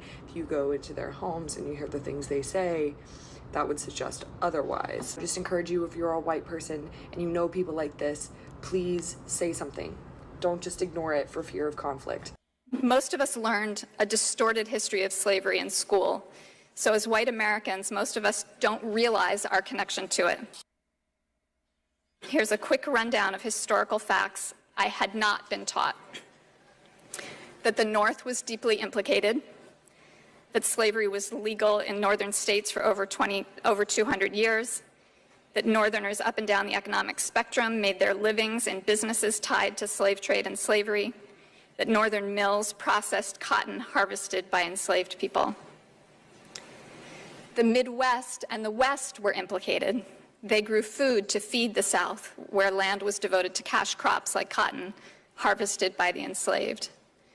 Consumers throughout the country were implicated in their everyday purchases of clothing, coffee, sugar, rice, tobacco. People who immigrated from Europe after slavery were implicated. I have Irish, French, and German immigrant ancestors who came to the United States in the 19th century, worked in factories, struggled, but they were given access to the American dream. Why were waves of immigrants flocking here? Because it was the land of opportunity. Why was the economy booming? Why were there jobs? Because it had been built largely on unpaid labor. Europeans didn't inherit history. They burned it, not out of ignorance, but because they knew the truth would void the receipts. The truth would collapse the entire storyline, so they rewrote the narrative in powdered wigs, hiding genocides under Latin and renaming every theft as discovery. This wasn't documentation. It was branding. Europeans didn't study other civilizations. They studied how to erase them and still pass the test. The moment they touched a library, it caught fire. Egypt, the Rosetta Stone was looted. The nose of the Sphinx was blown off. They stood over the ruins and declared Africa illiterate. India, Nalanda, one of the world's oldest universities, torched. 9 million manuscripts vanished. Then they published textbooks claiming Europe invented math. Mesoamerica, over 5,000 Maya codices burned in church bonfires, called satanic, and then centuries later, copied for European astronomy. Mali, Timbuktu had more written texts than all of medieval Europe, and France buried them in sand until African scholars smuggled them out in the dark to preserve their own knowledge from European archivists. This isn't history. This is a global arson scene, and the suspects kept the ashes. They didn't just erase, they rebranded. Algebra becomes Western math. Optics becomes Galileo's dream. Surgery, astronomy, navigation, pulled from Arabic, African, and Asian sources, stripped of origin, and resold in powdered French as the Enlightenment. They erased the Ethiopian roots of early Christianity, the Nubian queens who governed astronomical calendars, the zero-based logic of India, the land stewardship of the Haudenosaunee, the feminist inheritance of the Ibwa, and replaced it all with a montage of pale men thinking in cellars. They didn't progress. They plagiarized and pretended to be the source. The Renaissance wasn't a rebirth. It was a break-in. While Europe was still exercising women for having dreams, the Islamic world had hospitals, legal scholarship, chemistry labs, and academic peer review. And when Europe finally woke up, it did so by translating Arabic texts, texts that had already preserved Greek, Indian, Persian, and African thought. Ibn Sina becomes a father of medicine with a Latin name. Ibn al-Haytham becomes a precursor to optics, even though his work predates Descartes by half a millennium. This wasn't a rediscovery. It was relay theft, with the baton of knowledge passed through fire, and then whitewashed mid-sprint. Even their maps lied. The Mercator projection stretches Europe, shrinks Africa, and centers the world around imperial delusion. The Middle East is only middle if Europe is the sun. Western civilization includes Australia and Canada, but not Ethiopia and Mexico, even though they had alphabets before Greek even existed. They called Africa tribal and forgot Europe was governed by inbred warlords in muddy castles with no plumbing. They called Haiti. This is why... Give me a second, everyone. This is why I said these immigrants, these Pan-Africans, they want to be on the side of these white supremacists. They think they're on the right side of history, not knowing that they were colonized by these people, not knowing that they still have problems with these type of people. So this is why I said we got to be careful. I'm saying all. Violent and named cities after Napoleon. They called indigenous science myth and European mythology canon. They stole bronze from Benin, called it art preservation, and then locked it behind glass and slapped a plaque on it that says gift. Stolen artifacts were labeled generous. Massacres were called missions. Human trafficking was called trade. This isn't historical confusion. It's weaponized curriculum. The lies are maintenance. The truth would collapse the floorboards. Because if the world knew that Europe industrialized slavery and called itself abolitionist, if they knew that democratic indigenous governments were destroyed to install monarchies and puppet regimes, if they knew that Europe's civilizing missions involved famine, sterilization, language erasure, museum... I'm going to say this. We already knew this. You know? I'm going to be personally honest. We already been knew this. It's just... Europeans don't know this. They've been sheltered their whole life about stuff like this. So am I shocked? No. I'm not surprised. But hey, it is what it is. We're gonna go on to the next one. Tariq Nasheed. Everybody's favorite.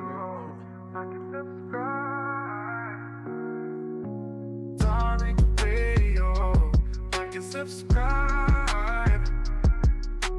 Darling Radio, like and subscribe.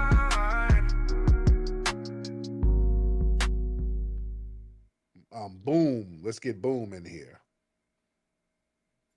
Hey, what's up, Tariq? You can I hear can me? hear you, brother. How are you? I'll be back I'm everyone. all right. I hope you good. I had one question, right? Yeah.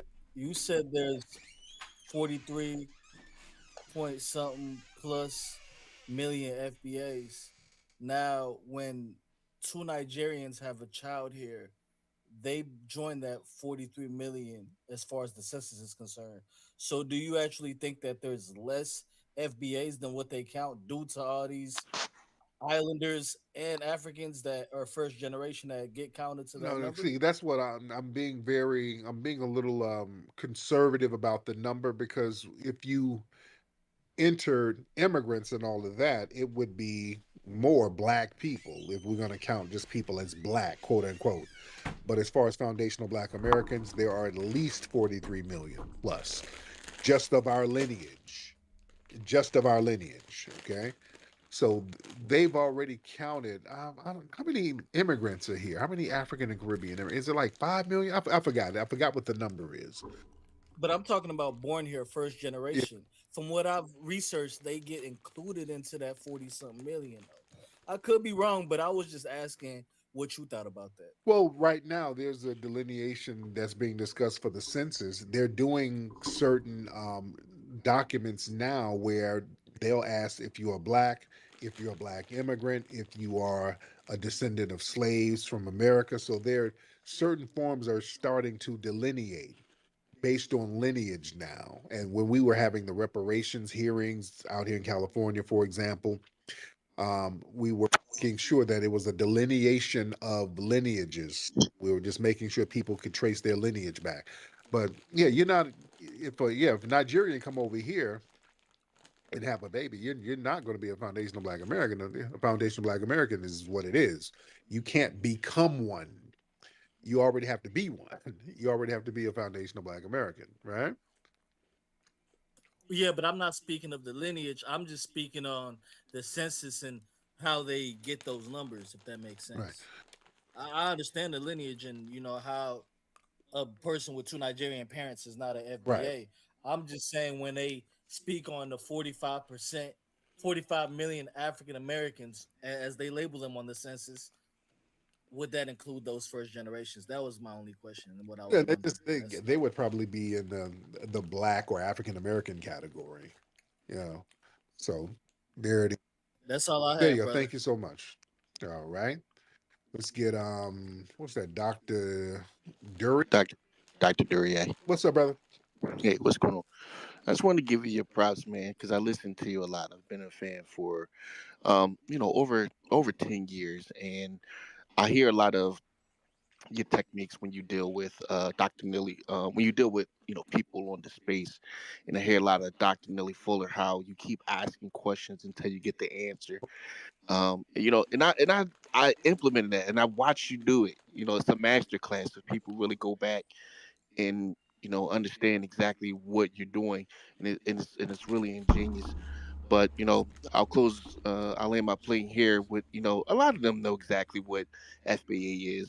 It's just a diversion tactic to confuse things. It's just like when people talk about the difference between when people always bring the Jew issue up to you, right? Right. And they always want to make a difference, a delineation from being white to an ethnicity. So they jump all over the place, and they just want to make things confused. So I land my plane with that. Much respect. Thank you, brother. Let's get Darrell. Darrell, yeah, Darrell. How you doing, brother? I was calling, is the FBA movement kind of like the Chicano movement at Mexicans? Not really. Yeah, not really. No, no. I think it's basically acknowledging our lineage and our foundation status of being the people who the United States was built on top of. So the Chicano, Okay. I think that's kind of a different thing. Yeah, that's completely different. So Okay. And one more thing, brother. I was a enumerator for the census, and I did for the tribes out here in Central California, and so the ran into a Chicano, lot of that's natives, and they were saying, welcoming me, talking about, brother, you were one of us. Like, and one of the elders was like, I was like, no, I'm black, I'm African American. He was like, no, we have Indians that was darker than you, brother. yeah. And he was showing me some North Fork where I was at, Mm. and it was just deep. But when you go into casinos, the tribesmen and the chieftains is $5 Oh yeah. Indians. Oh yeah. Yeah, they're telling So I was, yeah, they know what's up, especially out here. uh, Yeah. Yeah. But thank you so much, D. But yeah, out here in California, you had so many black tribes out here. Oh man, there was several writers who wrote about all the black native tribes out here in California. That's not a coincidence. They talking about the Ohlone people, and just go look at old images of California Indians. When I go to different museums out here in California and go to national parks and stuff like that, and they have these old images of the natives, a lot of them dark as hell. You know, Ontario, what's up? Ontario. All right, Ontario won't say nothing, so we'll get Keith Nixon in the building. Keith, what's up? Mr. Keith? Can you hear me? I can hear you, Keith. What's happening? Hey, what's going on, Tyreek, man? How you doing? I'm good. I'm good. I want to speak on this Pan African uh, uh, um, thing that's going on, man. My question um, is what you build from it. You dig what I'm saying? Mm-hmm. Come, uh, nobody have never shown me that Pan African came. What was the result of it? Is it just a club? That's a club. Right, right, right. Yeah. That's a you just y'all just going to the because I was part of it years ago, and only it was just meetings of talking about Sister Bessie gonna make the Kool-Aid and Uh, you know what I mean. What's the growth of it? You know what I'm saying? yeah, because Um, nobody can really define it that well. They can't even define it that well. They just start calling everything Pan African, and then it don't really have no true definition, and it's all over the place. That's the thing. Ain't no real definition to it. Then people try to tell me, Nick, you made some Pan African movies. No, I didn't. I ain't never claimed to be no Pan Africanist. I ain't never, ever, ever used that term for myself. I don't use that term. I've never did. Now, I'm about unity. Now, I'm all about unity. I'm cool with everybody.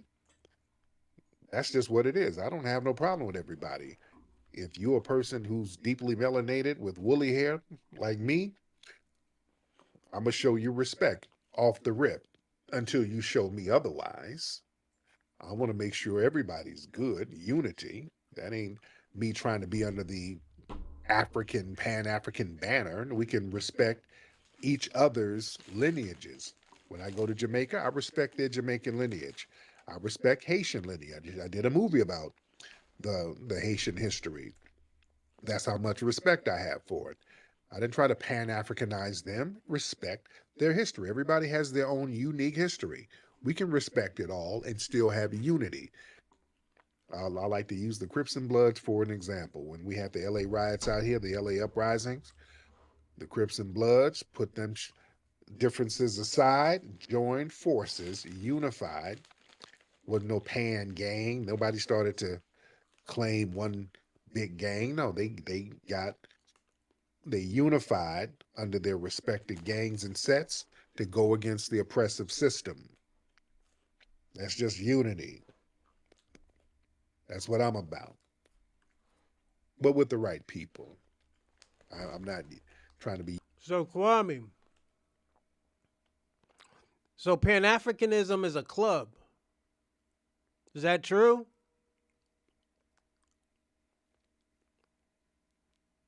Is Pan Africanism a club? It's not a lineage, right? I'm gonna troll the shit out of you today, bro. No. We respect immigrants, but we don't want to be on your team. Y'all on a losing team, you know? Y'all motherfuckers on that white supremacy team. I love black Americans, you know? I'm being personally honest, you know?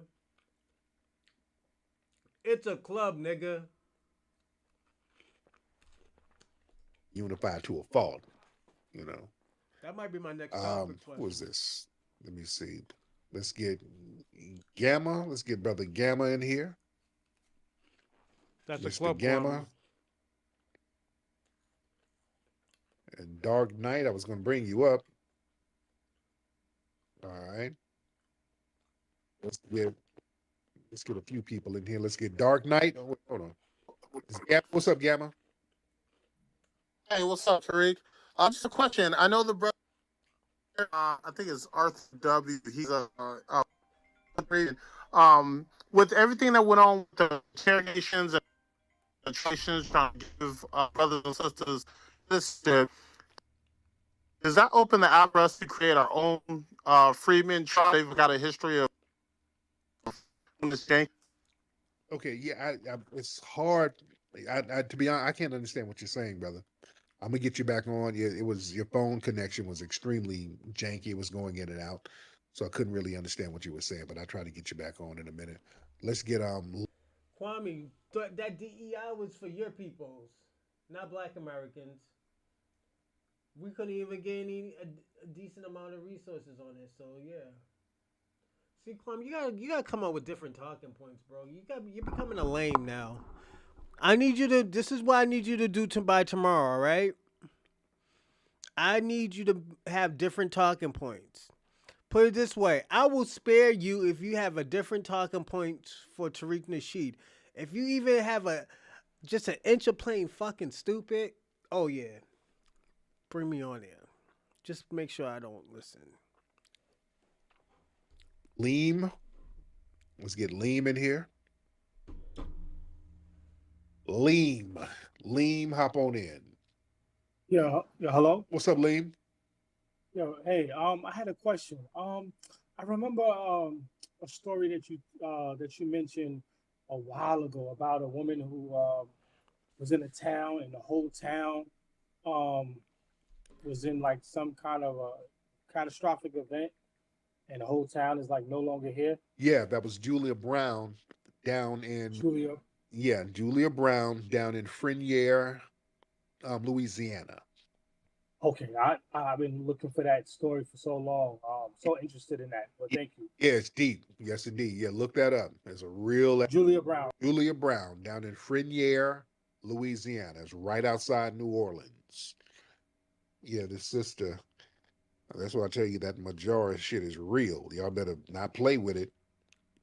This sister was down here in this small town in Louisiana, and they were doing some discrimination against her and her husband. Her husband died, and they did something janky to her. And she told the whole town that when I die, I'm taking this whole town with me. She kept telling them that. And they were like, oh, I'll be this back, woman is everybody. I gotta go crazy. get some water. She's like, yeah, I'm crazy, but listen, when I die, I'm taking the whole town with me. And she just kept telling them that for the longest. When she died, a hurricane came and wiped the whole damn town out. And they never rebuilt it. They were like, this town. They never rebuilt Freenya. When I was out in Louisiana, I went out there to visit that area. That place still got their asses shook. Yeah, that place still has them shook. They were like, we are never building this again. Yeah, we're gonna charge this to the game. Yeah, the white folks know what it is. Yo, Quay, what's up, brother?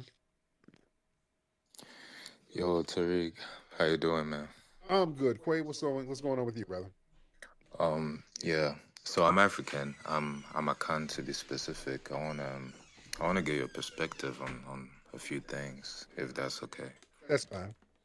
Okay. So I've been talking to a few FBA people for like I would say a couple of years on this app.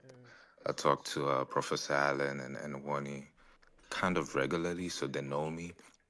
And I want to know if you have an issue with Pan Africanism in the concept of it or in its faulty execution where you felt like Black Americans didn't get the benefits from it that it was supposed to get in principle.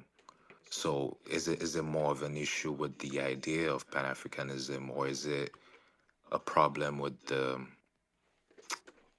bad execution of it? If you Now, get what I'm saying. here's the thing. Define what Pan-Africanism is. Solidarity between people of African descent. Okay. How come there's no Pan-Africanism in Africa? Because there's too many tribes and everybody's divided. That's the thing. A lot of these tribes are sometimes the same ethnic group and are just divided as tribes because some of them decided to stay in some different area or whatever. That whole point of there being 3,000 tribes or 3,000 languages in Africa is not something that I subscribe to. I speak a few African languages or understand a few mutually intelligible African languages. I genuinely think it's a point that white supremacists kind of use to make it seem like Africa is more diverse and more divided than it is. The word for meat is the same from like Ivory Coast all the way to like South Africa. How does that happen? You know? Right, but there's so many tribal differences, and then it turns into tribal beefs out there. So you're A lot of these beefs are recent. Well, wouldn't you agree with that? Wouldn't you agree that very little don't be issues? Okay, I'm listening. with respect. These are not really recent. They've been beefing for a long time. That's why Africa got colonized the way it did. They've been beefing for a minute. This is not recent. No, well, shit, at least in the last 500 years, they've been beefing like crazy since the invasions and people running from this way or that place and becoming a tribe and then forming another tribe and forming another ethnic group. All of that comes from being nomadic, people running all over the place and not. That's the thing. Not most Africans are not nomadic. There's evidence of there being agrarian societies in Africa for like thousands of years, like 10,000 years ago. Plants like yam and black eyed peas and okra and stuff like that. You don't produce that being nomadic. Yeah, you have all those different tribes by definition. You have those tribes by being nomadic. If you were stable, you wouldn't have to have all of those tribal groups. It's all about this group moving here, that group moving there, this group being amalgamated into another group. That's a nomadic existence. That's why there's so many different tribes, so many different languages, so many different ethnic groups because of the ability by definition, right? I mean, let me put it this way. There's Pan-Africanism to some extent, and then there's conflict to some extent as well. Would you just agree with that? But we haven't defined what Pan Africanism is. Now, I mean, I said it was solidarity between African people of African descent. So right. I'll I'm give him of that. He did African say descent. that. Theology. Okay, so that's an ideal that He did say that, but it's a weird situation, man. has not come to fruition. The conflict is real because you can count the dead bodies. Wouldn't wouldn't some people being multi-ethnic be um a representation of Pan-Africanism? No. That's just showing people fleeing and running all over the place. No. I'm saying multi-ethnic but still African, like being of multiple African. Because me, for instance, there's like 9 different African ethnicities in my family, not counting Black Americans and Jamaicans. But those would also be people of African descent, you know? Yeah, because you're a continental African. So yeah, of course you're going to have you're going to identify with all of the different African tribal groups. Now, people who have been outside of Africa for centuries, they've had ethnogenesis like we have. So, to require us as foundational Black Americans to be under the banner of continental African, that's incorrect. That makes us generic Africans. That makes us cultureless. We have our own unique, distinct culture here as foundational Black Americans, right? hmm I mean, I respect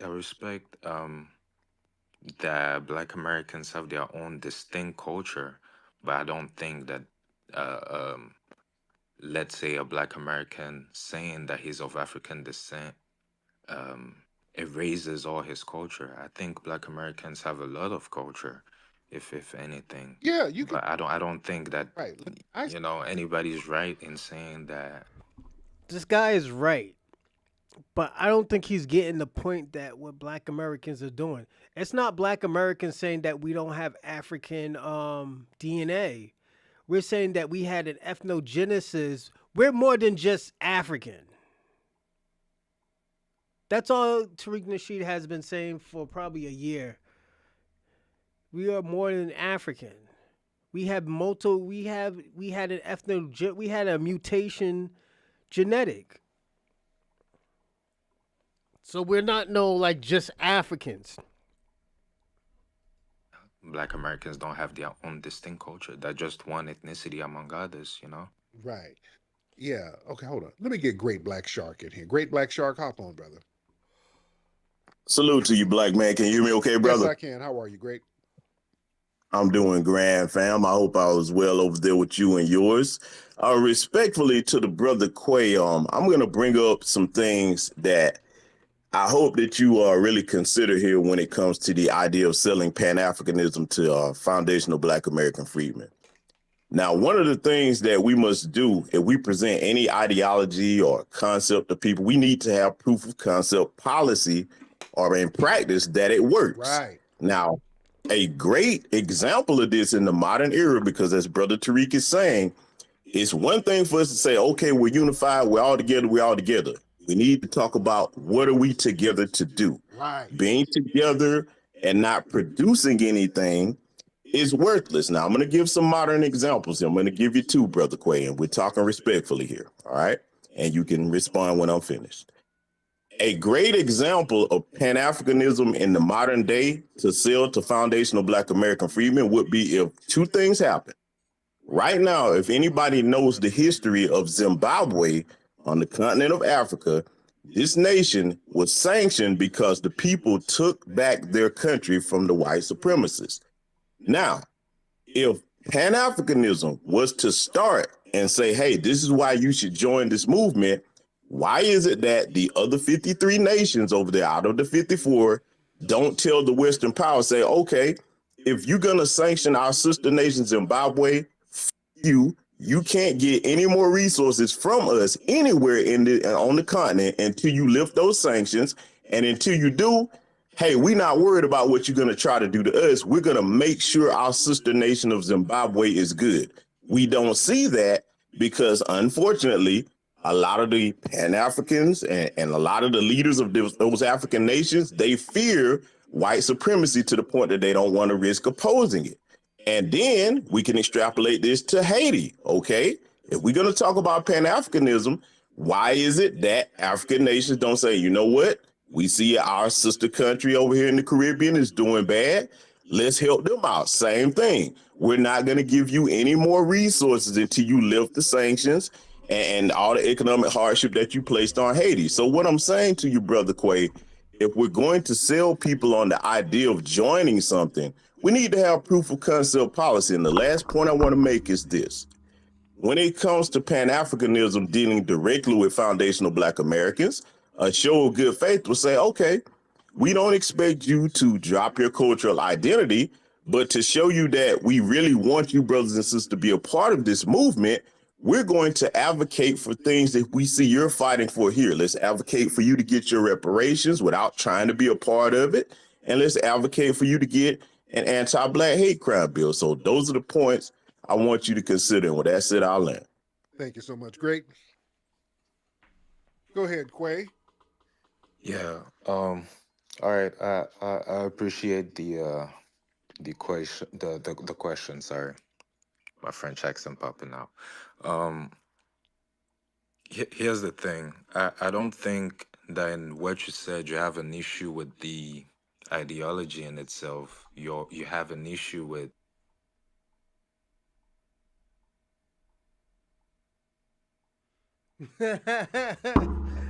build communities and stuff like that. They'll fucking probably burn that shit down. One thing I could say, Will, that would be a great idea, but them Africans, yo, they love white people so much, man, they'll burn our shit down. They'll burn that shit down just because we're black. You see what Kenya did to fucking the Hebrew Israelites. Yo, these motherfucking Hebrew Israelites went up in Kenya and started preaching the word of the Bible to them. And the motherfucking Kenyans found out that Jesus Christ was fucking black. Yo, them niggas almost stoned. Them niggas was stoning the Hebrew Israelites. Look up Pastor, his name is Pastor Nathaniel too. They stoned him and his people, and it was fucked up. This is why I say I don't believe in this this unity until I see some shit happen. Shit happens in good faith.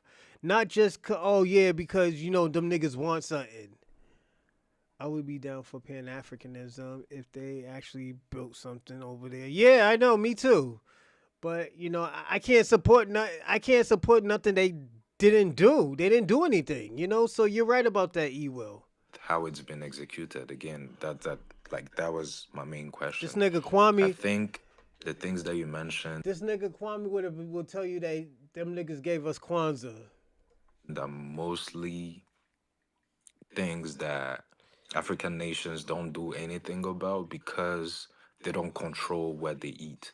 Like some countries right now in Africa have to import food from some places, or there's NGOs that claim to be feeding Africans, but then the NGOs are used to purchase things from, let's say, European or Western companies. And that's the system of white supremacy. This system is being backed by some people who are short-sighted in Africa. It doesn't mean that these people are the majority. It doesn't mean that these people represent. Now I'm about to show you this. This will be the last thing. I'm gonna show you half of this because this shit is super long, or I can just let it play. I'm gonna show you the agenda of the white supremacy, and this is why they're pushing immigrants and stuff.